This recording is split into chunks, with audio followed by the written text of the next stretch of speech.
Mesdames et messieurs, bonjour! Продолжаем знакомиться с Сеулом, и сегодня мы идем в деревню Букчхон. Название Букчхон означает «северная деревня». Это один из старых кварталов Сеула, который сохранился до наших дней. Деревня находится рядом с уже вам известным дворцом Кёнбокгун, и появилась она здесь в XIV веке. Во времена Чосона эти традиционные дома с черепичной крышей принадлежали корейским дворянам. Здесь жили члены королевской семьи и высшие круги столичной аристократии. Дома дворян дошли до нас практически в неизменном виде, и дома эти жилые по сей день. Деревня является достопримечательностью, но это жилой район, поэтому при посещении деревни необходимо соблюдать тишину, и посетить ее можно до 17 часов. В воскресенье эта деревня закрыта для туристов.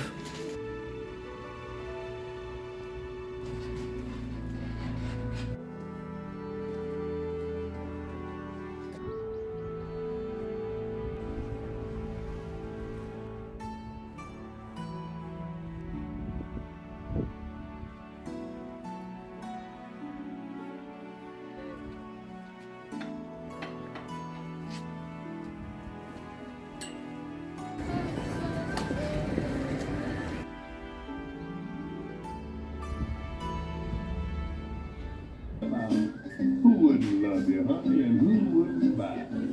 The west side of heaven. Очень нравится декор этого кафе в Букчхон деревне мы. И нашли в Инстаграме рекламу. Очень уютно. Деревом пахнет.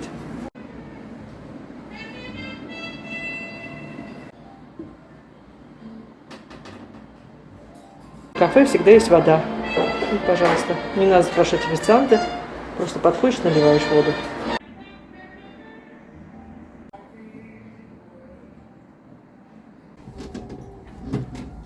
Это кафе славится своим йогуртом с фруктами. Так что сейчас попробуем. В этом кафе на втором этаже очень вкусный завтрак. Это у нас фромаж блан, то есть творог по-русски. Это les céréales, не знаю как по-русски. И фрукты, естественно. Бон аппетит! Навигатор нас провел по таким улочкам симпатичным. Действительно старый Сеул. Здесь мясо продают, здесь готовят. Вот мясо готовят. Там кимчи. Сейчас я вам покажу, где кимчи продают. Настоящее домашнее кимчи. То есть это квашеная капуста, если хотите. Пекинская капуста. Но, видите, красная очень-очень острая. И просто в чанах. Но это очень вкусно, кстати. С рисом, с мясом. И как закуска. Замечательно. Улочки, которые очень далеко от всяких туристических троп. Вот здесь бабушка готовит разные закуски. Банчан. Банчан это, да, называется по-корейски. Ой, чего здесь только нет. Здесь кимчи тоже. Другой магазинчик. И вот она так выглядит, эта улица.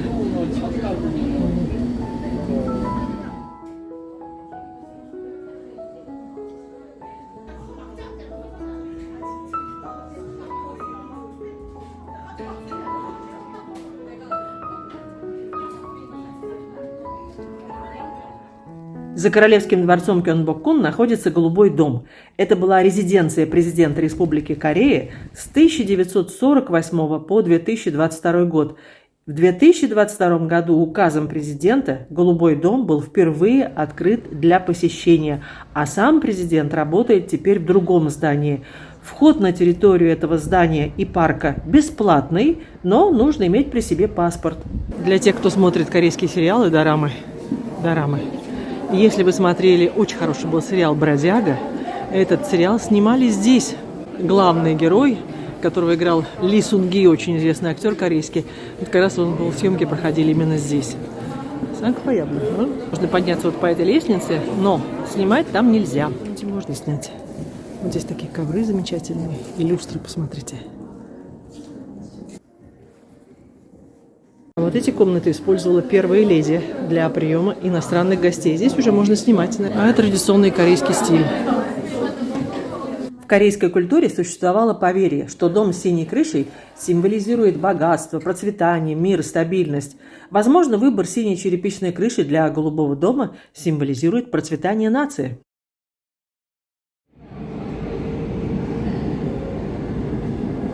стоит посмотреть знаменитейший книжный магазин Starfield.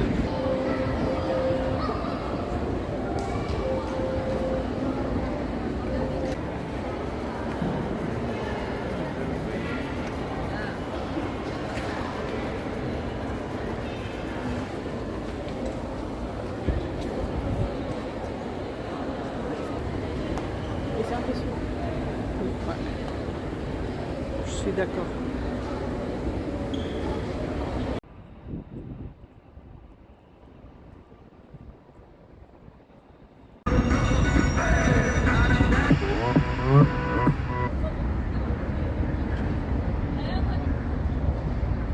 А сегодня мы приехали на южный берег реки Хан, район, который называется Каннам. Это один из самых богатых районов.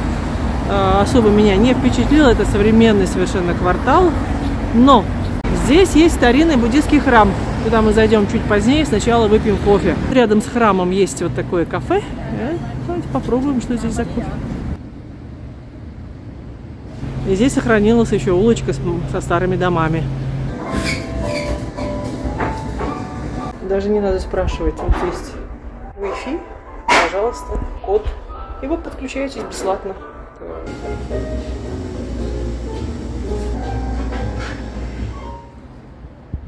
Этот храм и монастырь вокруг были основаны еще в 8 веке. И здесь действительно сохранились старинные постройки 9-10 веков. Очень интересно, очень хорошая энергетика здесь.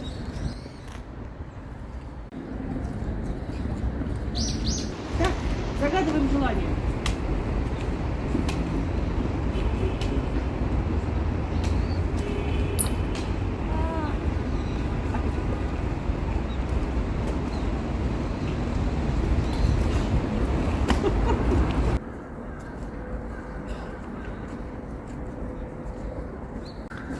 Аромат свечек и настроение так медитативное, расслабляющее.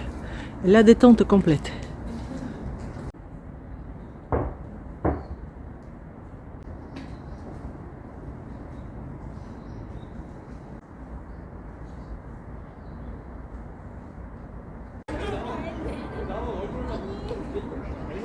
А вы знаете эту традицию? Если твоя башенка не упадет, то желание исполнится. Да, с левой стороны уже закрытая территория. Здесь, скорее всего, живут монахи.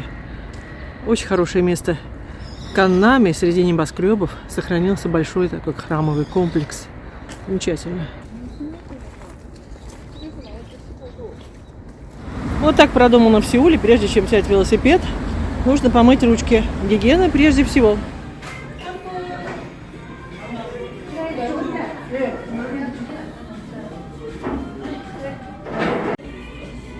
Пообедали в японском ресторанчике. Тонкацу, то есть свиная котлета, это было нечто. Это такое вкусное мясо в хрустящей корочке.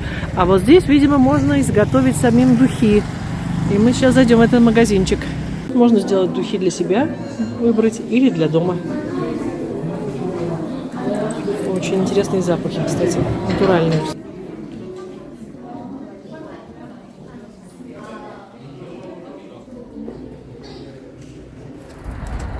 А вот и река Хан. И посмотрите, как здесь все здорово сделано. Для велосипедистов дорожка и для пешеходов дорожка. Супер просто. Вдоль реки. Ой, вообще замечательно. Мне так нравится здесь.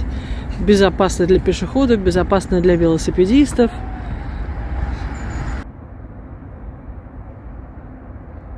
Замечательный вид на церковь Мёндон. Жалко, что сегодня пасмурно. Но очень тепло, плюс 15 градусов. И здесь же на берегу реки можно позаниматься спортом.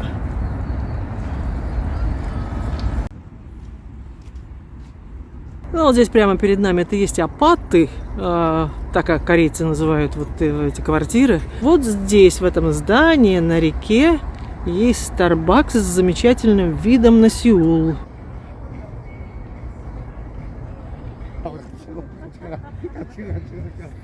Везде спортивные тренажеры.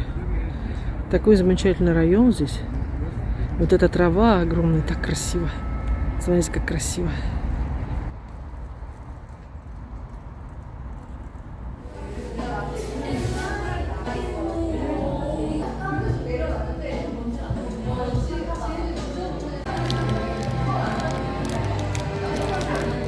Последние 3 ночи в Сеуле. Новая гостиница. Если кто-то из вас захочет остановиться в этой гостинице, вот так она называется. Yena Suite Hotel.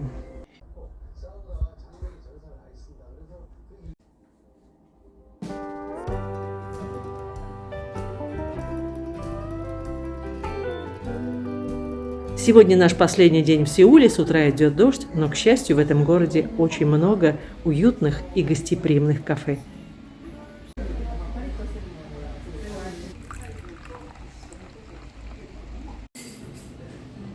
Зашли в мой любимый теперь уже ресторанчик, потому что я здесь обедала, мне очень понравилось. И, как всегда, закуски самые разнообразные. Банчан, по-корейски это называется. Сейчас нам принесут рыбку и рис. Рыбка и, конечно, рис. Бон аппетит!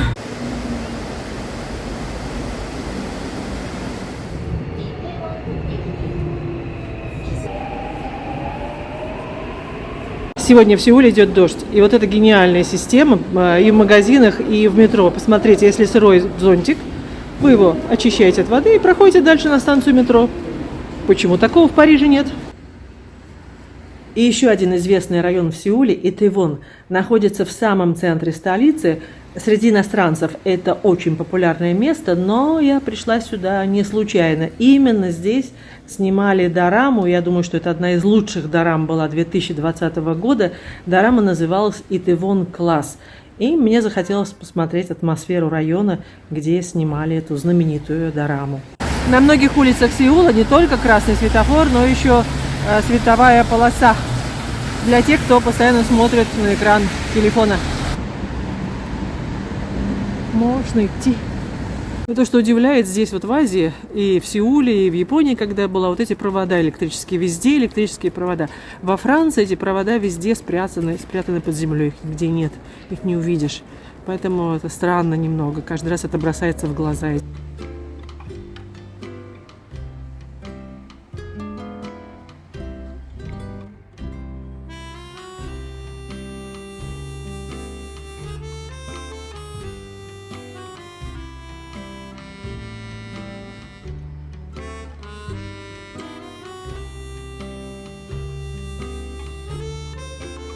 Мне нравится то, что здесь не найдешь ни одного похожего кафе.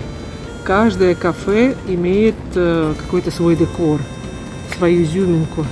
И не зайти ли там вот флоу в это кафе и выпить чашку чая. Вот теперь я могу вам показать интерьер кафе.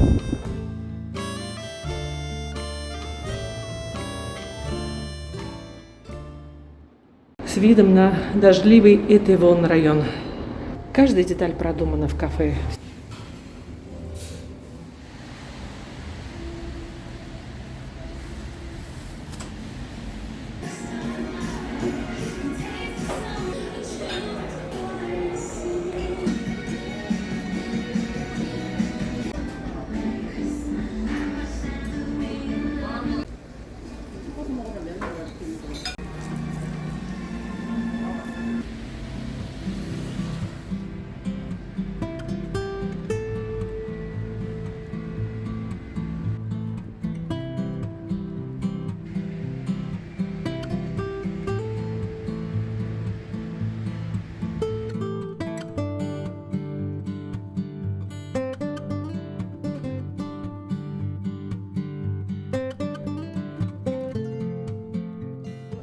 Сегодня вечером я вылетаю в Париж, лечу через Пекин китайскими авиалиниями, и у меня есть еще время погулять по Сеулу. Сегодня первый морозный день, ночью выпал снег, и сейчас где-то минус 5 градусов. Хорошо, что я взяла зимние вещи. Кстати, прямо перед вами это мэрия Сеула, и здесь с левой стороны вход один из дворцов. Вчера шел дождь, и было тепло. Сегодня мороз, выпал снег. Минус 5, к вечеру будет минус 12. Но уже посыпали солью тротуары, посыпали солью дорогу, и дорога не скользит. И вот там вдалеке, сейчас я вам наведу поближе, виден крыша голубого дома, бывшей резиденции президента Кореи. Перед отъездом мне еще раз повезло посмотреть костюмы старинные. О, ветер холодный.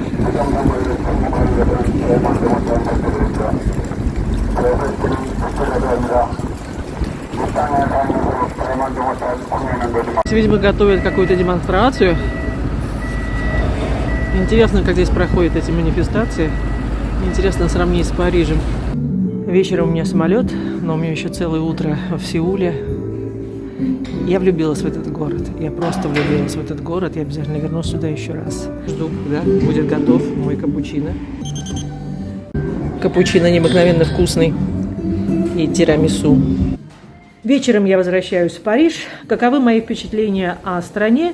Хотя нельзя сказать о стране, потому что я посмотрела только Сеул и Пусан. В любом случае, это путешествие мне очень и очень понравилось. Мой интерес к Южной Корее появился, как, наверное, у многих после просмотров корейских сериалов, и заинтересовала история этой страны.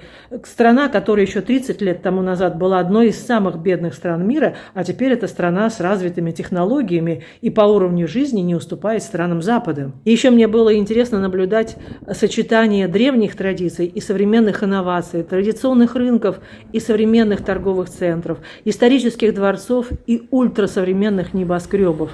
Что важно для туриста в любой иностранной стране? Безопасность, естественно. Сеул – один из самых безопасных городов. Прекрасно работает общественный транспорт. Метро Сеула, я считаю, одно из лучших из того, что я видела в разных странах. В метро на любой станции можно подключиться бесплатно к интернету. И еще почти на всех станциях метро бесплатные чистые туалеты. Перед отъездом съем вкуснейшие корейские пельмени. Естественно, с кимчи. Корейская кухня действительно острая, но всегда можно попросить положить вам поменьше перца и сделать блюдо не таким острым. Кухня здоровая, разнообразная. Где бы мы ни обедали, всегда было очень вкусно. Кафе Сеула – это отдельная прекрасная история. И, конечно, люди. Люди очень доброжелательные. Корейцы известны своим гостеприимством и уважением к окружающим. Так что лично я чувствовала себя в Сеуле очень и очень комфортно. Спасибо, что вы смотрите мои видео. И, как всегда, до новых встреч на канале «О Франции не только». Пока!